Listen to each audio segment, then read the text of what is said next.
Thank you to our sponsors for today's video, Ionna, InfyPower, and Eaton. Ionna, North America's premier charging network. With unmatched commitment to elevating the customer experience, Ionna is opening America's roads to all EVs, giving drivers the coverage they need, the reliability they deserve, and the amenities they crave. Also, InfyPower, the largest EV charger module provider with over 3 million power modules running reliably worldwide. Their latest G2 collection features ultra-high power density and efficiency for EV charging and energy storage integration. InfyPower, innovation for your power. And Eaton. Eaton is a one-stop shop for implementing reliable and innovative EV charging infrastructure at your site. Across all applications, Eaton's EV charging infrastructure, hardware, and software gives you the scalability, flexibility, and intelligence you need to charge today and scale up tomorrow. Learn more at eaton.com/EVCI.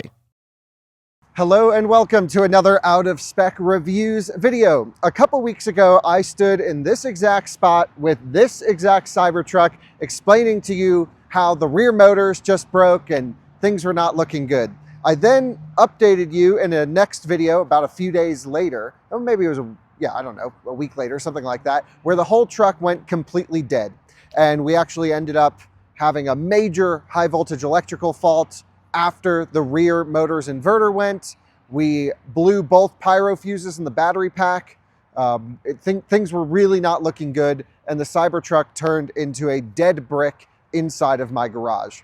I then made a next follow-up video on our Out of Spec Bits channel, which is where we have more like bits and pieces is why it's called bits, but bite-sized pieces of content. And I talked all about how we got this into the service center and I had to get it towed there and out of my garage. And it was really interesting on how we had to jump the jump the low voltage system to get the thing into neutral so we could get it on a truck. That was a really interesting process. And then finally, now I have the next update for you, which is we're back, baby. This thing is fixed and rocking. So I'm going to walk you through what actually happened, what Tesla did to resolve the issues, and still what's wrong with it, because I still have a couple issues with it, and what's to come in the future, because Tesla did hit me with a pretty cool response that I want to share with you guys. Guys, I'm thrilled to announce that this video is brought to you by Fantic, and specifically their V8 Apex. Those are two awesome words, V8 and Apex. You put them together equals vacuum cleaner. However, it's not just a vacuum. This is a 4-in-1 device. It's a vacuum, an air pump, an inflator, and a blower, all put together into this one, just about 1 pound package, smaller than a water bottle, super cool. This also comes with a bunch of accessories, as you can see here lined up on top of my Model 3. I have pet hair accessories, which is perfect for Blue and Ellie and Walter to get all that pet fur out of the carpets. And this is my favorite one right here. I can hook this thing up and this way right here, and I can get it right in between the seats and get all the dirt and crap out of the carpets between the seats. This is super cool. There's 2 modes on this one. Eco mode will get you about 40 minutes of battery life, but if you put it all the way to max, it'll spin this thing up to 80,000 RPM, so you can get even the toughest of pet hair and dirt and grime out of your car. It's super convenient to carry this thing around. All you need to do to get one is actually head to the link in our description, use the checkout code OOSV8 Apex during your Amazon checkout, and you'll save 47% on this thing. It's super cool. We love Fantic products. This one's awesome. It's going to be staying in my car, so thanks to them for sponsoring this video. Well, I think everyone on YouTube had a really fun time making fun of me and my broken Cybertruck over the last few weeks. Certainly got so many comments from friends and family and others just telling me how, man, you really shouldn't have bought this thing. But what they don't realize is A, I still love the Cybertruck, and B, this vehicle is a really cool test mule for us on YouTube. We've done everything with this truck, and that's why we buy cars on this channel. We test cars, we review cars, and we really do buy the most notable, at least the ones that I'm most interested in, to share with you guys and run them in our long-term fleet. And actually, as of, I think, yesterday, we've owned this Cybertruck for 1 year, and I keep promising, but now that we're through this whole saga, I will have a 1-year ownership update for you guys. And well, let's just back up a minute. So the Cybertruck suffered, if you haven't followed the entire saga, a passenger rear inverter failure on the rear drive unit. Now, this is something that I've been told only affects the very early Cybertrucks, of which this is. This is in the VID 100 range. It's a really early truck, and we were very lucky to get it early, of course, and I'm so glad that we did. But there was an issue, and there was actually a recall issued for the rear inverter systems for the induction drive unit in the rear of the truck. Now, I never got the recall notification. I never got the message. I've explained why in previous videos, why I think at least I never got notified. One thing that I think we can all take away from this is the Tesla app should notify you when there is a recall, because I would have preemptively brought it in if I had known, like, hey, your truck might fail power on the rear axle. Regardless, I was never informed, was driving the truck, lost the rear motor's power.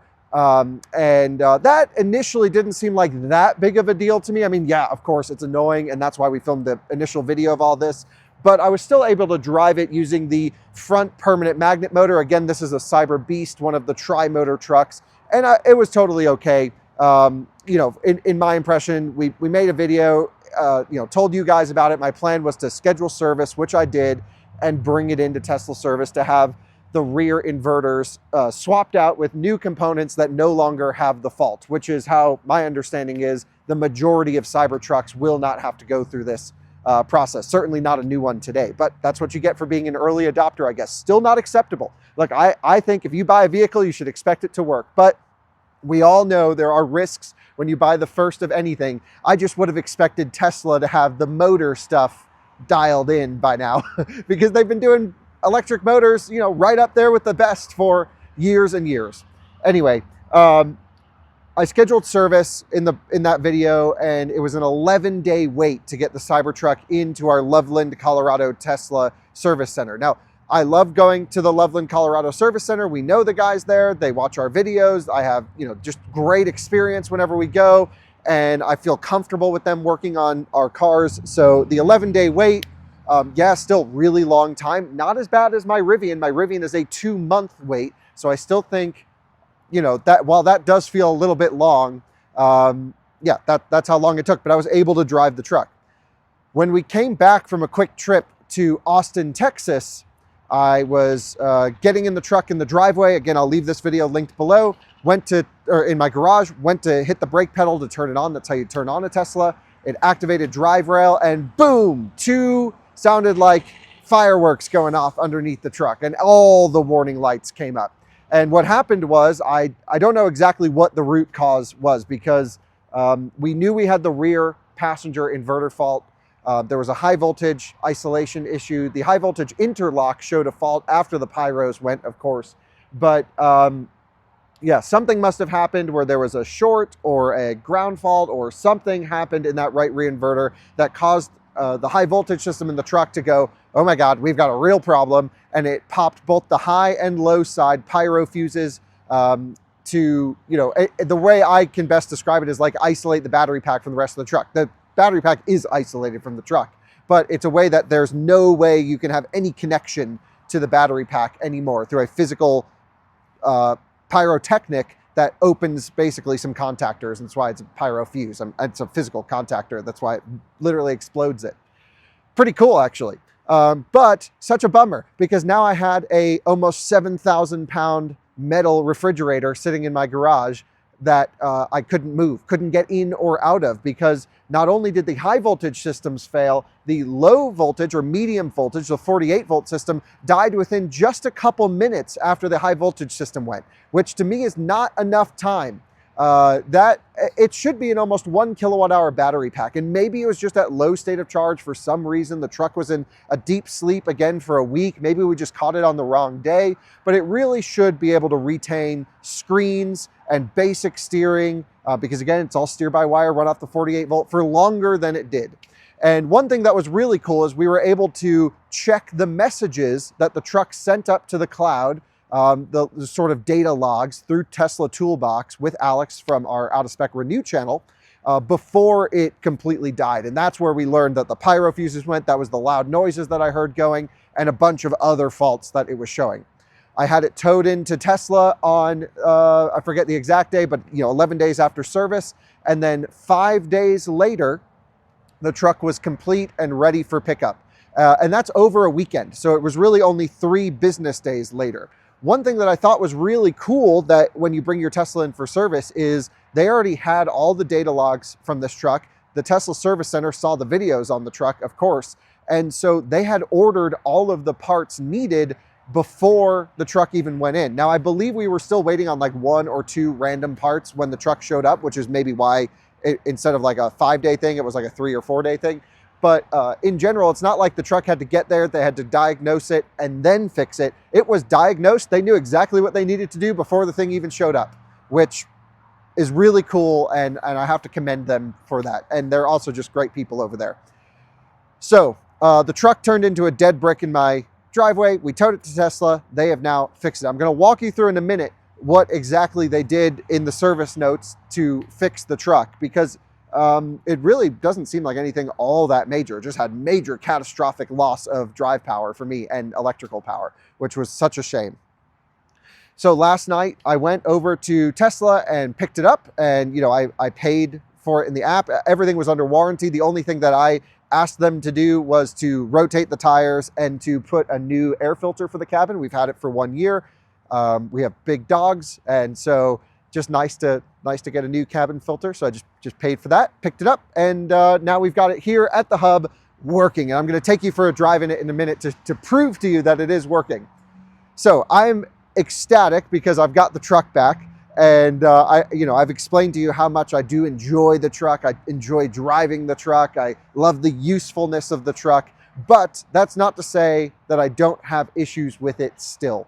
And one of the problems that I have with it still is from all of the front end stuff going on here. There's 2 or 3 major problems happening all with the front end that seem to be a design flaw or an engineering flaw in my impression that really it's driving me nuts about the truck. The first is every time I hit a bump under light throttle, because this is the tri-motor version, the dual motor doesn't do this at all.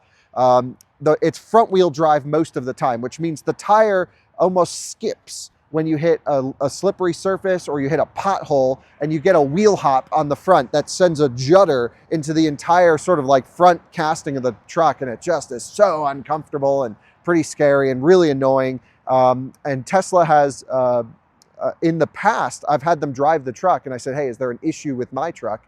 And they said, oh my gosh, that's bad. Put it in the notes and service, in the service mode. They're like, yeah, verified concern, no fix at this time is what they said. And I'm like, well, that's kind of annoying. I don't want my truck to just like boom every time I hit a bump. I actually just recently spoke to another tri-motor Cybertruck owner that I met at the Electric Vehicle Charging Summit that you've seen advertised on this channel. And he mentioned, he lives in Wyoming, same like, similar area to us.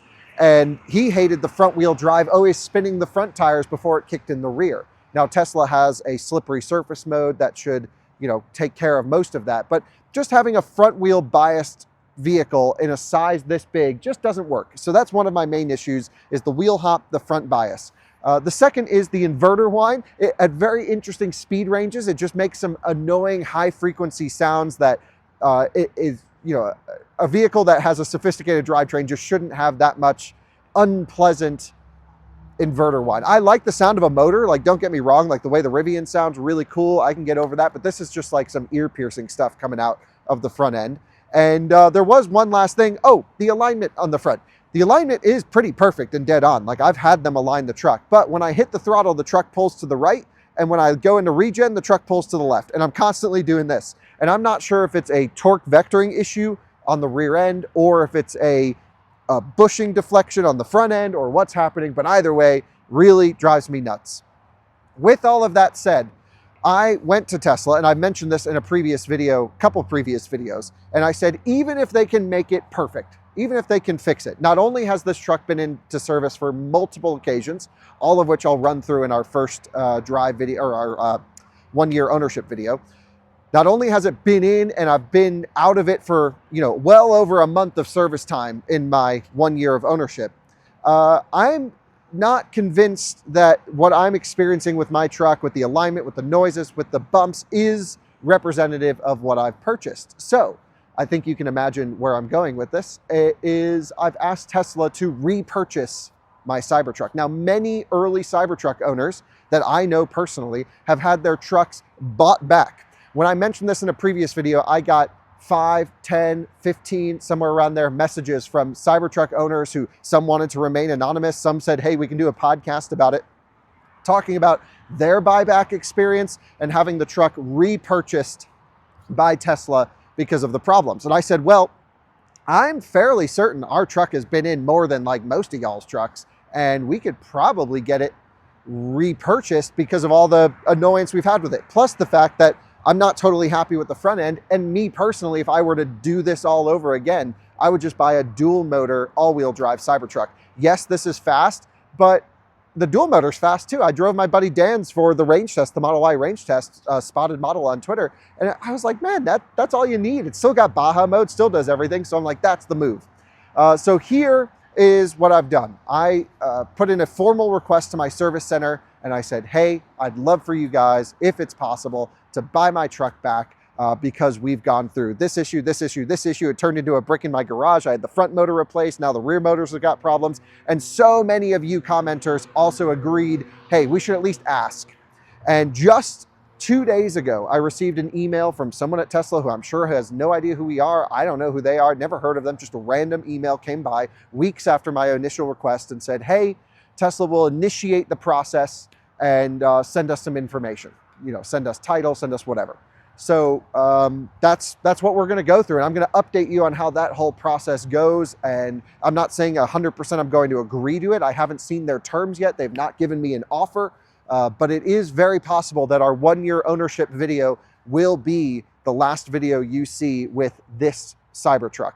And from my impression, and I hope yours as well, I think that's fair. It's, you know, they're going to do some sort of mileage deduction of what we put on there. Certainly, no question, they're going to give me more money than the truck is worth in private sale anyway.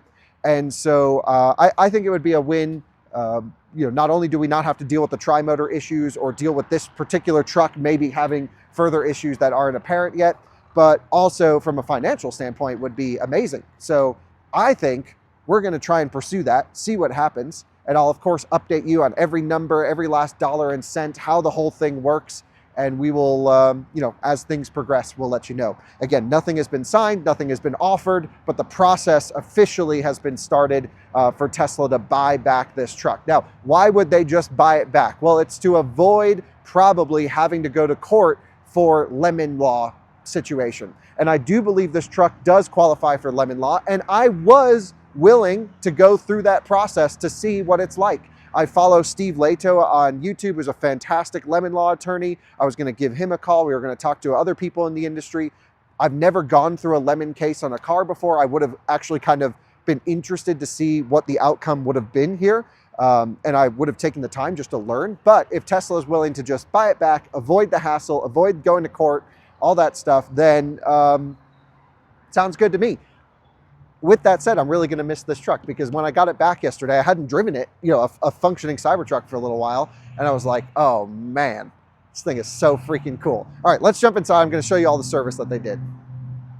Welcome to the inside of the Cyber, guys. You can see we're charged up to 76%. The truck is functioning right now as really it should be. And if you take a look here, this is our appointment summary. So of course with Tesla, they go through all of the steps, final review, drop off, all of these things. It's a fantastic service experience, really, truly is. And I can come here to service summary, and this will show us everything that they did to it. So the first thing I did was I asked for a tire rotation. They performed that, $65. I asked for a new HEPA filter, $113. So we've got fresh air. I mentioned the front end suspension noise again because I'm going to keep bringing it in. And they said they could not duplicate any abnormal noise on this test drive. Now that's unusual because the last time I asked them about the suspension noise, they found it and said that there was no fix. So I wonder if they were told to put that there or what happened, but there definitely is a suspension noise. It's repeatable. I can show it, and there is no fix as far as I'm concerned. I said there's a range concern because I was a little bit concerned about the battery degradation on this, and we're going to try to do a health test before we get rid of this truck, but we'll keep everyone updated. I just wanted to see what they would say. It seems like they've kind of skipped over that one, didn't pay much attention. They said they replaced rear drive unit, left-hand drive inverter, test drove, and verified no alerts present. Okay, that probably isn't the correct remedy for that question. I had an interior rattle. They heard that. They adjusted the panel under the rear seat again, I think for the third time now, and it is gone, I can say, so that's very good. We had, let's see, check tire pressure, and this is where they replaced the right-hand rear drive inverter, found no alerts present, and then while in service, the TCU failed, which is unusual. So that's a problem I didn't have at all, but they couldn't get it connected to cell or Wi-Fi or anything, and they replaced the TCU, which is the telecommunications control unit, I guess. I don't know. That is unusual.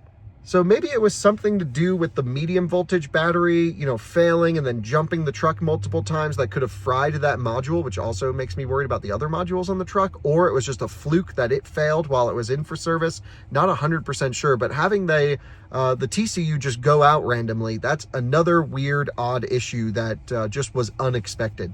The other thing I'm not seeing on here is where they replaced the pyro fuses. Now, I know they replaced the pyro fuses because they were both blown and the truck is driving right now. And I also talked to them about it. And they had those in stock, surprisingly, which is great.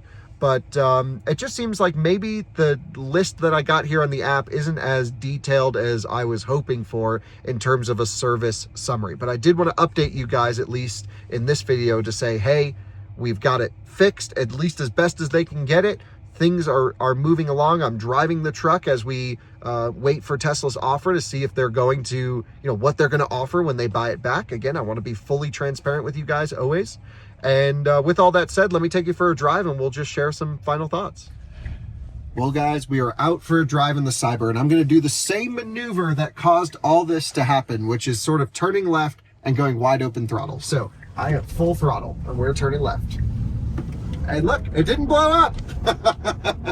So we're good. A lot of traction control intervention, very lazy, performance there when you're not in Baja mode. Baja mode, this thing rips. And it's just so fun. But when you leave all ESP on, it just is like that. So there we go. As far as I can tell, truck is driving properly for what it should be. Now, the one thing I do think is going to be interesting just to share with you guys is a lot of people watched our Cybertruck Broken series. People, like it when things break. Maybe not like it, but they're interested in the process. But also, just as important to tell you, there's that big clunk when you hit a bump under light throttle. Just wanted to demonstrate it. There's ba-boom on the front end that drives me insane. And that was a pretty minor one compared to what can happen. I think, I don't know if people are going to watch this video. It's going to be really interesting to see the view counts, the responses. Are people going to think I'm being too kind to Tesla, too nice to Tesla? Am I just excited to have my truck back? Which, yes, I am excited to drive this thing. And, driving it after a while, there is something just so cool about these things that when you're out of a Cybertruck for a bit, yeah, of course, there's some people on the road that hate you. You get a lot of love on the road as well these days. So, there's a whole social aspect to driving a Cybertruck, which I'm going to cover in my 1-year ownership update, because that's a huge component of driving and owning one of these vehicles. We'll do another one of those hard throttle lefts. Again, sitting there and then, and it's totally good. Man, is it fast. Just roast the tires. It's hilarious. And again, just cruising around. So no idea what the response is going to be like to this now that the truck is functional and working. Maybe no one will watch it, but I feel like it's only fair to show the good and the bad as someone who's a car enthusiast, as someone who's not against the Cybertruck at all. I mean, I bought one, I enjoy it. I just have some real specific problems with this one that I think we've well documented, and I believe it's fair that Tesla buys it back, or there's, of course, you're always legally protected when you buy a product by the lemon law. And so I'm not here to just totally claim this truck is a lemon, because we would have to go through the court system to prove that. But by Tesla sort of accelerating that process and taking it back, then I think that would make things right in my book. I think you guys would agree as well. And then the question is, what do we do after that? Well, maybe I'll get a dual motor Cybertruck. Maybe I'll get a Sierra EV. Maybe I'd get nothing because I still have my Rivian. And again, we bought this for the intention, really, of just keeping it for a year. I signed a contract with Tesla when I bought this because it was one of the first ones to keep it for 1 year. I think as of yesterday, we have satisfied that agreement. And if there's going to be a buyer, we'll just hand it back to Tesla and say thanks. Really great, great series of videos we got on this thing. No question. We learned so much about this truck just by having it. And I really do love it. I think it's awesome. So that's really the update. The truck is back. It's functioning. I still got some issues, but in general, it sounds like we will have the full story, the full update for you in the next video, which might be, and kind of sounds like it will be, the last video with our Tesla Cybertruck in it. And actually, we'll probably do some testing videos. I want to do a capacity test, look at the battery pack retention over time, see how it's holding up, and see if we can get the thunk to happen. Yep, bump, bump, bump, bump. You know, it's just skipping over everything. It's just crazy how that happens. Yep, so I want to look at the battery pack retention, really just log everything that's happened in our 26,000 miles in 1 year of ownership, and we'll keep y'all updated as time goes. Thanks so much for watching. We'll see you on another one again soon, but we are back. The Cybertruck is ripping, and we are ready for at least another few weeks of final testing, ownership update after 1 year, and the saga is past us. So, let me know what you guys think in the comments. I know you will anyway. Bye-bye.